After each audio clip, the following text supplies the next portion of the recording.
this morning. Thank you. To act as Speaker Pro Tem.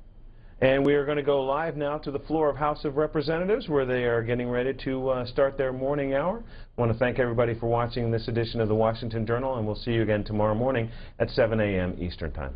From the list submitted by the majority and minority leaders for morning hour debate, the chair will alternate recognition between the parties, with each party limited to 1 hour and each member other than the majority and minority leaders and the minority whip limited to 5 minutes each. But in no event shall the debate continue beyond 11:50 a.m. Chair recognizes the gentleman from Oregon, Mr. Blumenauer, for 5 minutes. Thank you, Mr. Speaker. Last week, an outstanding group of young men and women from Portland, Oregon's Lincoln High School placed first in the We the People competition, an event contest sponsored by the Classroom Law Project. It is an extraordinary program that allows young men and women to dive deeply into the constitutional process, the legislative process, and understanding what it all means for contemporary America in an all too often dysfunctional political arena.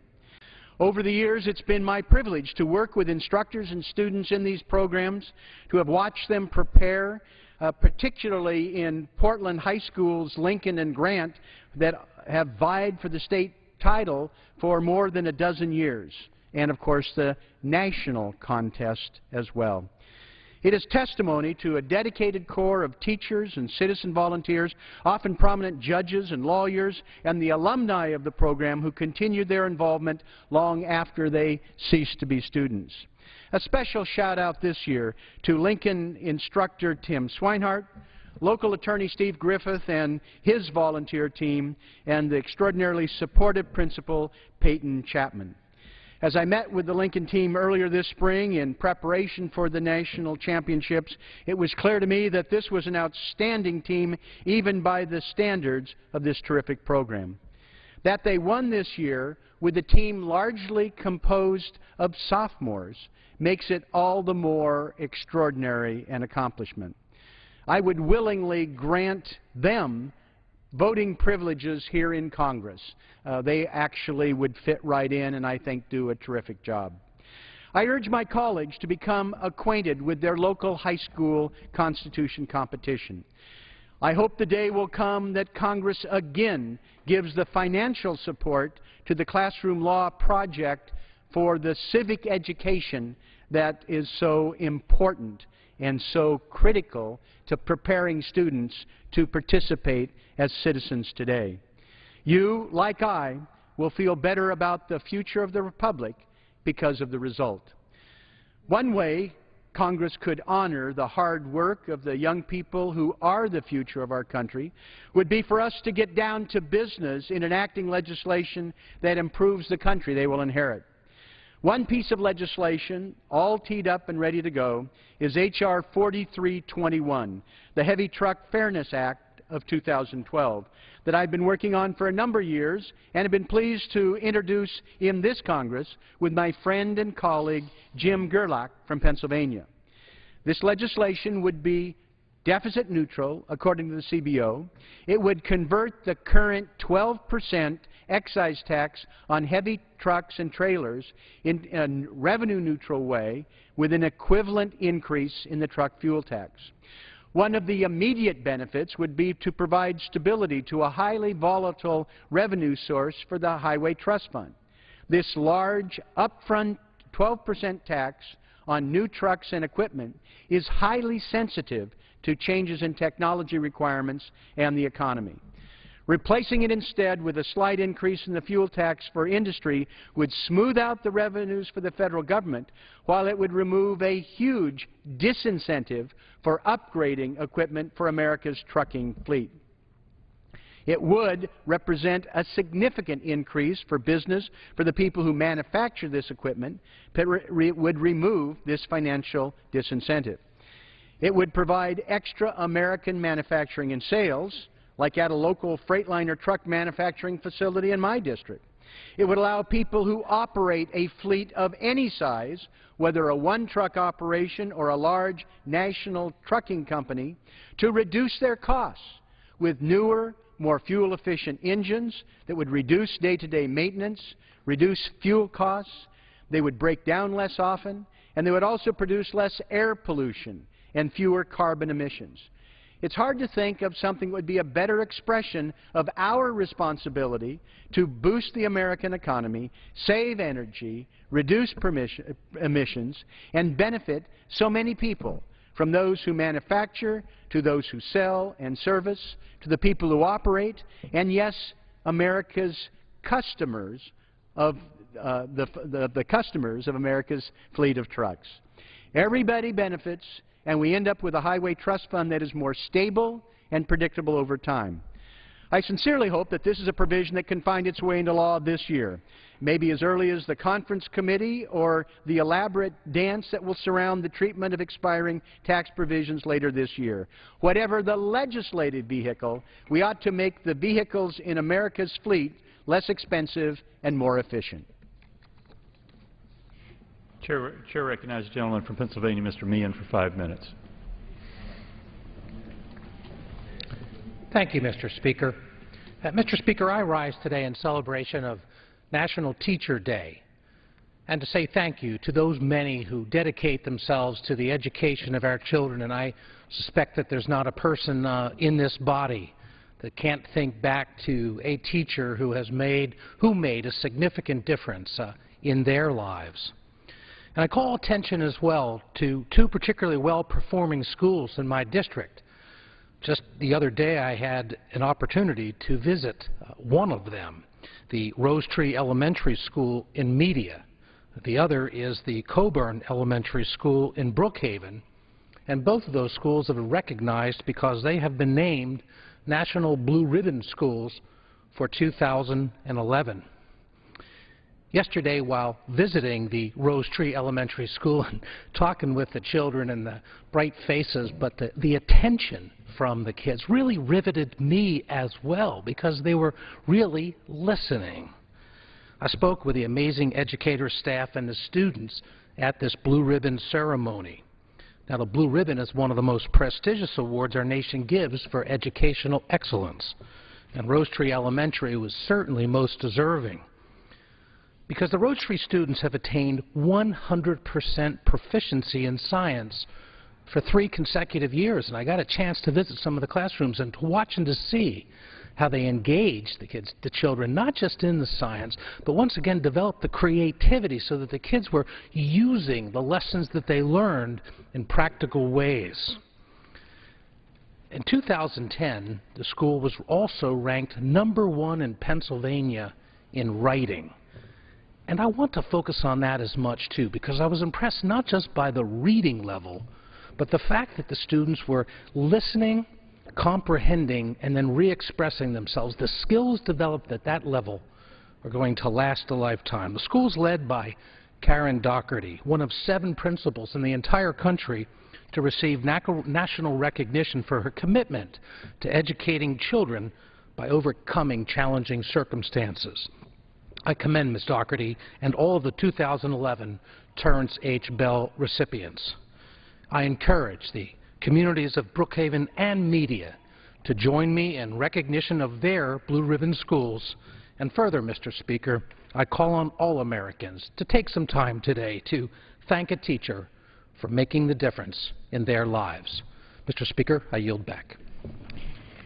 Chair recognizes the gentleman from Virginia, Mr. Conley, for 5 minutes. Mr. Speaker, America has always been a nation of diverse cultures. But when faced with disasters, we come together in recognition of our shared values. From World War II to 9/11, Hurricane Katrina, Americans came together when needed. That's why it's so sad to see House Republicans draft a budget reconciliation bill that carries dangerous implications for millions of Americans and will fundamentally erode our shared values. Of course, this is nothing more than political theater because authorization for budget reconciliation has to pass both the House and Senate, which it hasn't. But that hasn't stopped the House Republican majority from trying to deem it to be so. Therefore, the Republican majority has directed 6 House committees to use this reconciliation ruse to find drastic and damaging investment cuts, not to reduce the deficit, mind you, but to prevent any cut in military spending which they originally agreed to, and to give the richest 1% yet another big tax cut. Last year, Congress agreed in a bipartisan fashion, after the majority brought us to the brink of default, to cut $2.1 trillion from federal deficits, establishing automatic cuts designed to be universally painful to encourage us to reach an agreement on a long-term deficit reduction proposal that more equitably spreads the burden.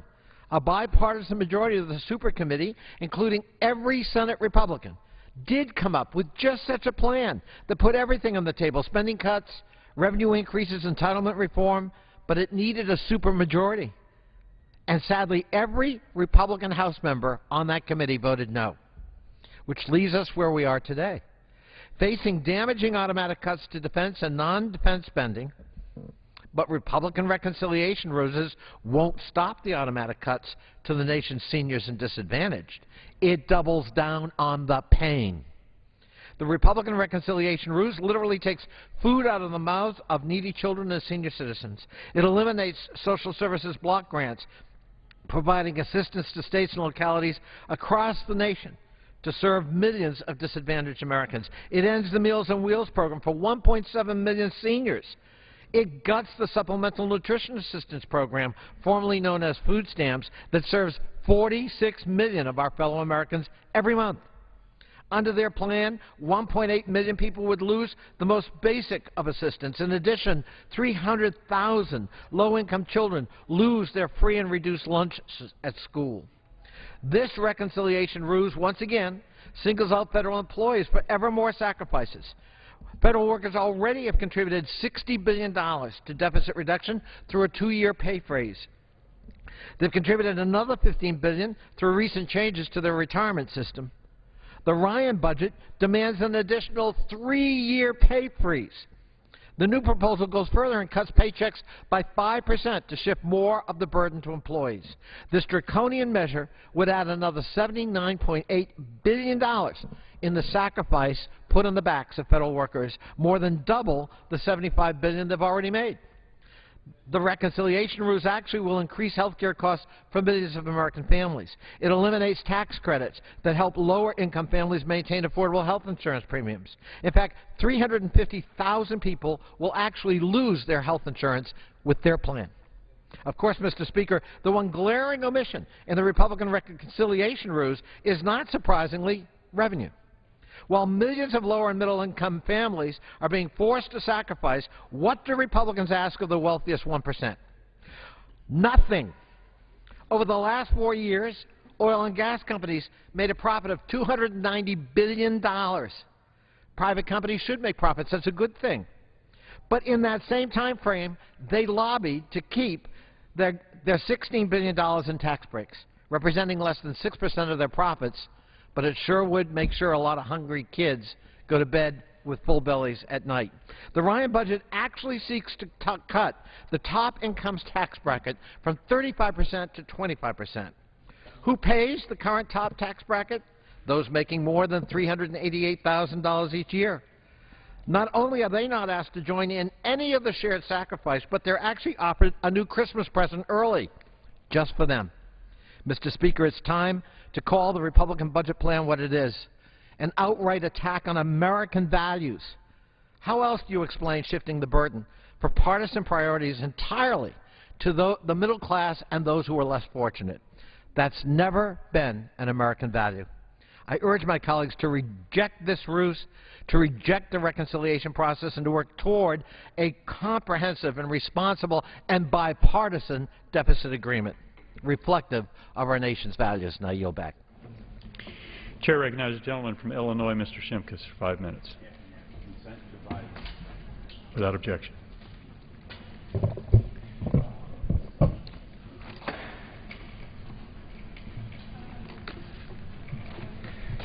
Thank you, Mr. Speaker. Before I talk about Yucca Mountain, let me just respond to my colleague from Virginia.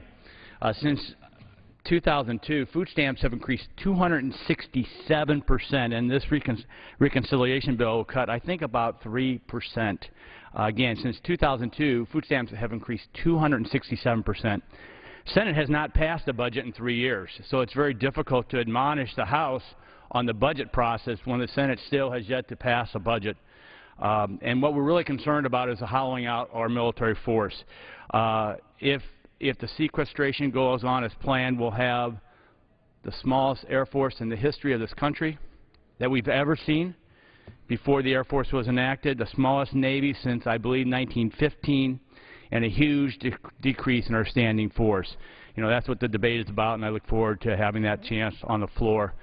As the chairman of the Environment and the Economy Subcommittee, one of my jurisdictional responsibilities is high-level nuclear waste. I've come to the floor numerous times to explain to you, Mr. Speaker, the various locations that we store high-level nuclear waste and compare it to where by law we should. By law we should, based upon the 1982 Nuclear Waste Policy Act and an amendment in 87, we should be storing it in a mountain, underneath a mountain in a desert. So let's compare that location to a place in Perry, Ohio. Perry, Ohio has 452 metric tons of uranium of spent fuel on site versus 0 at Yucca Mountain. The waste is stored above ground in pools and casts. The waste would be stored in Yucca Mountain 1,000 feet underground. The waste at Perry would be 12 feet above the groundwater. At Yucca Mountain, it would be 1,000 feet above the water table. And at Perry, it is located on Lake Erie, 35 miles from Cleveland, where at Yucca Mountain, the waste is 100 miles from the Colorado River and probably 100 so odd miles from Las Vegas, Nevada. Clearly, in a comparison and contrast, if you want a safe and secure location, of course, we also own the land around Yucca Mountain. Clearly, it's easy to determine that Yucca Mountain is a much safer place than on one of our Great Lakes. So then I talk about, well, how have the senators addressed this in their past? Because the reason why we're not moving forward on Yucca Mountain is Majority Leader Reid has stopped it along with President Obama. Well, Senator Brown, when he was a House member, voted for Yucca Mountain in 2002. So did Senator Portman. Both are senators from the state of Ohio right now. Senator Mitch McConnell has stated, and so he supports Yucca Mountain. When it comes to nuclear energy, we have seen this administration abandon plans and millions in taxpayer dollars before without much consideration of the consequences. Take, for example, its unwillingness to follow through on the nuclear storage site, Yucca. We've already spent about $15 billion at Yucca Mountain, and Leader McConnell is addressing that issue. Senator Paul so far has been silent. We hope that he comes out with a stated position. So what does that do to our tally of where senators are? And we reached over the 50-vote mark based upon our analysis of past statements and past votes, with 51 senators who would vote yes. That would be a simple majority if the Senate moved by majority standards. 19 who are undecided. Senator Paul is our recent add. And 20 who identified based on their past statements having voted no or have made statements in opposition to Yucca Mountain. You know, why is this important? It's important because we've spent over almost 3 decades now trying to find a safe, secure location to store high-level nuclear waste. With the Japanese event of last year, Fukushima Daiichi, and the debate on containment vessels and high-level nuclear waste, it is time now to move public policy. The other body needs to impress upon Leader Reid that it is imperative for this country to have a centralized location. And these 51, and hopefully more that we will identify in the next couple of weeks, will have close to, if not a 60-seat identification to say it could stop a filibuster, it can stop the majority leader, and it can move to do what we all know is in our best interest, to finally gather up in one centralized location are high-level nuclear waste. With that, Mr. Speaker, I yield back the balance of my time. Chair recognizes the gentlelady from Texas, Ms. Johnson, for 5 minutes. Without objection. Thank you very much, Mr. Speaker. Allow me to say Happy Teachers' Day to every teacher, and also to say that it's an honor and privilege to offer a resolution recognizing National Nurses Week, which is May 6th through the 12th. This year's theme is Nurses, Caring, Leading, Advocating. Since 1994, National Nurses Week has served as an opportunity to recognize nurses for their hard work, patience, and service, as well as their contributions to improving our nation's healthcare system. Throughout my career as a registered nurse, I've had no greater privilege than to provide health care to those who have courageously served our country. As a former chief psychiatric nurse at the Veterans Administration Medical Center in Dallas, I know firsthand the importance of providing quality care to those coming home from the war. Through Joining Forces, a health care and treatment program for military personnel, which was recently launched by the Obama administration, more than 500 nursing schools and 150 nursing organizations will work together to meet the unique health care needs of servicemen and women, veterans, and their families. Nurses provide invaluable service on a daily basis in settings such as hospitals, clinics, schools, workplaces, correctional facilities, and through their service in the military and during natural disasters. With over 3 million strong, nurses comprise the largest sector of the healthcare workforce. And year after year, nurses are voted the most trusted of all professionals. From the 12th time in 13 years, nursing ranked first in a Gallup survey for honesty and ethical standards in 2011. While our country shifts toward a nationwide focus on prevention and promotion, I believe it is the nurses who should stand at the forefront of this reformation. Mr. Speaker, nurses save lives, provide critical care, and advocate on behalf of their patients 52 weeks a year. They deserve more than 1 week of recognition for their tireless work within health care. But I want to thank my many congressional colleagues who co-sponsor this bill honoring nurses. My colleagues, Congresswoman Lois Capps and Congresswoman Carolyn McCarthy, are also nurses. They have worked with me to promote this resolution, and they are champions of nursing profession. This week, remember to thank a nurse for the admirable and selfish contributions they make to our community. Thank you, Mr. Speaker, and I yield back. Chair recognizes the gentlelady from California, Ms. Woolsey, for 5 minutes. Thank you, Mr. Speaker. Mr. Speaker, the President of the United States traveled to Afghanistan last week to sign the Strategic Partnership Agreement with President Karzai. And while this agreement is intended to signal the beginning of the end of the Afghanistan war, instead it actually looks like it could lock the United States into a military commitment for years to come. The agreement calls for our armed forces to be involved beyond 2014 in the training, equipping, and advising and sustaining of Afghan security forces so that Afghanistan can combat terrorism and secure and defend itself against internal and external threats. The irony in that statement, Mr. Speaker, is rich. When are we going to realize that the internal threats facing Afghanistan gather more strength with every day that American boots are on the ground? Insurgents are energized and animated. They bolster their recruitment and increase their numbers because of their resentment over a U.S. military occupation that is now in its 11th year.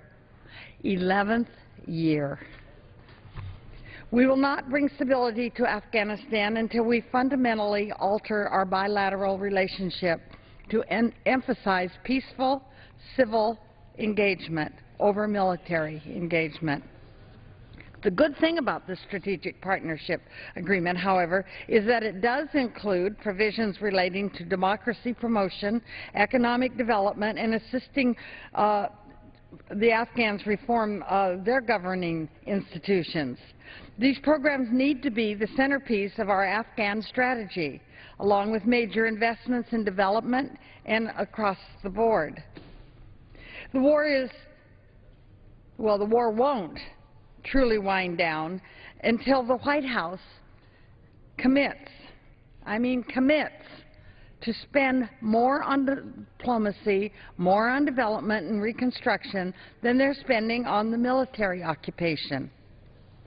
Because we need a dramatic shift in resources, more to rebuild Afghan infrastructure, more to fight poverty, more to reduce infant and maternal mortality, more to send children, especially girls, to school. As long as we maintain a military presence in Afghanistan, as long as fighting is the local focal point of our relationship, we'll be preventing and we will be undermining the important humanitarian work that needs to be done.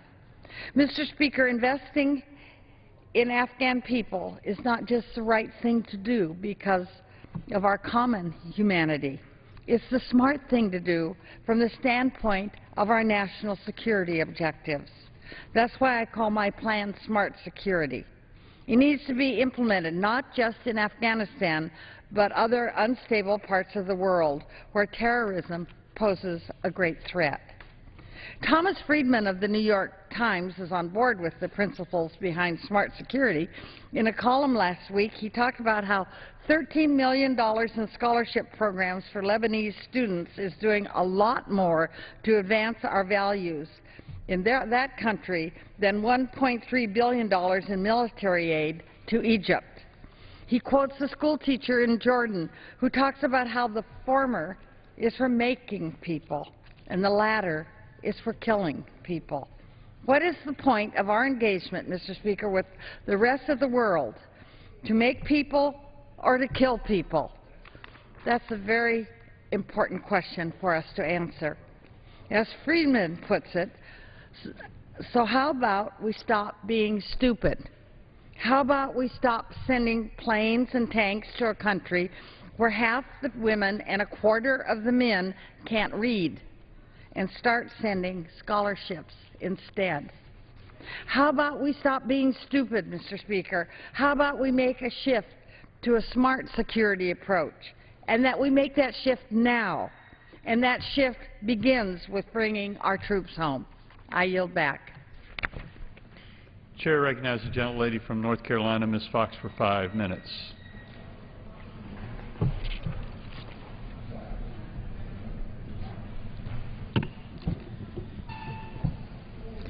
Thank you, Mr. Speaker. I rise today to highlight an example of how private sector businesses grow and contribute to our society when they're not suffocated by unnecessarily high taxes, and to dispel a myth that our colleagues continue to perpetuate about energy taxes. On April 24th, the Wall Street Journal ran an article calling Apple Incorporated, quote, the most valuable company in the world. And am I happy about that? Am I happy about Apple's success? You bet I am, and so are most people in the United States. Later that week, on April 28th, the New York Times wrote a similar article that reported on Apple's creative but legal tax strategy that saves them billions in tax payments each year. The Times article reported that, quote, the company paid cash taxes of $3.3 billion around the world on its reported profits of $34.2 billion last year, a tax rate of 9.8%. Comparatively, Walmart paid a tax rate of 24%. When Apple was asked for comments on their exceptionally low tax rate, they responded, quote, by focusing on innovation, we've created entirely new products and industries and more than 500,000 jobs for U.S. workers, from the people who create components for our products to the people who deliver them to our customers, end quote. They also mentioned, quote, in the first half of fiscal year 2012, our U.S. operations have generated almost $5 billion in federal and state income taxes. Apple's experiences are instructive to us, Mr. Speaker. First, the federal tax code is too complicated. It allows only the largest companies who can afford to hire tax code interpreters to benefit from lower taxes. We should simplify the tax code by closing the loopholes and lower rates across the board to boost American competitiveness for all companies, large and small. Both history and Apple's experience underscore how increasing taxes without accompanying comprehensive reform has never and will never represent a sustainable long-term strategy to any budgetary problems. On the contrary, cutting taxes does create economic growth, which fuels federal revenue windfalls for reducing the deficit. These lessons should be applied to the entire tax code.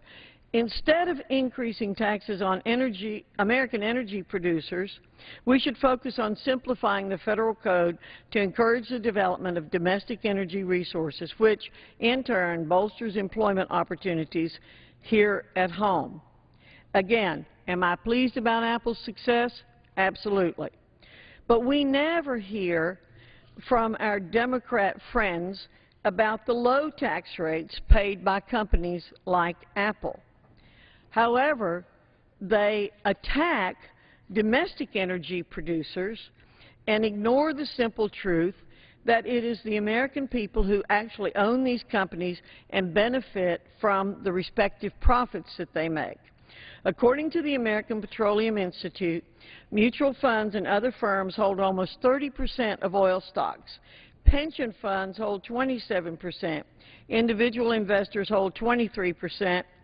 14% is held in individual retirement accounts, other institutional investments hold 5%, and corporate management holds just 1.5%. Despite what liberal Democrats would have you believe, increasing domestic energy production not only helps lower prices and produce jobs, it also helps boost stocks, mutual funds, IRAs, and pension funds owned by millions of Americans. Democrats constantly talk about subsidies to oil companies and energy companies. Our energy companies don't receive any subsidies. That is a myth that they perpetuate. Solyndra got a subsidy. Lots of these new energy types get subsidies, but not the traditional energy companies. It's time that we as government officials get out of the way. Instead of increasing the bureaucracy and red tape, we need to focus on creating an environment for American private sector businesses to better compete in the global marketplace and give back to local communities in the form of jobs rather than sending more money to the federal government. And with that, Mr. Speaker, I yield back. Pursuant to Clause 12, Paren A of Rule 1, the Chair declares the House in recess until the hour of 12 noon.